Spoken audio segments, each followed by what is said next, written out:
शहरामध्ये पावसाने विश्रांती जरी घेतली असली तरी रिमझिम पावसाच्या सरी बरसत आहेत।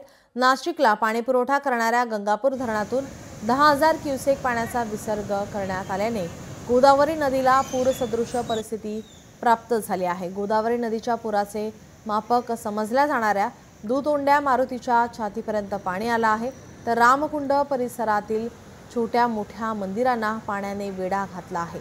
ही मंदिरे पाण्याखाली गेली आहेत। नदीकाठच्या गावांना प्रशासनाने सतर्कतेचा इशारा दिलेला आहे। गोदा घाटावरून याचा आढावा घेतला आमचे प्रतिनिधी महेश महाले यांनी।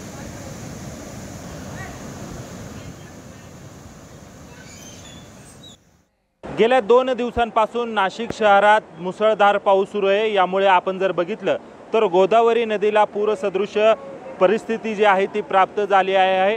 गोदावरी नदीच्या पुराच्या मापक समजल्या जाणाऱ्या दुतोंड्या मारुतीच्या छातीपर्यंत पाणी आलेले आहे। गंगापूर धरणातून 10,000 क्युसेक वेगाचा जो पाण्याचा विसर्ग आहे तो केला जातोय। यामुळे जर बघितलं तर गोदा काठावरची छोटी मोठी सगळी जी मंदिरे आहे ती पाण्याखाली गेलेली आहे।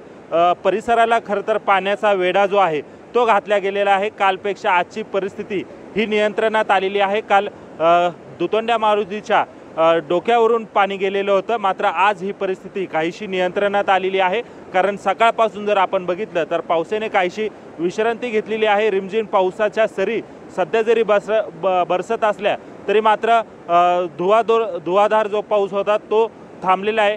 गोदावरी नदीला पूरसदृश परिस्थिती जी आहे ती प्राप्त झालेली आहे।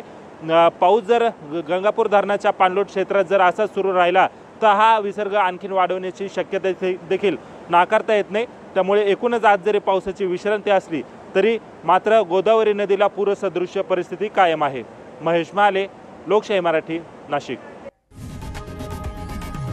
लोकशाही मराठी ऐका, पहा, जागरूक रहा।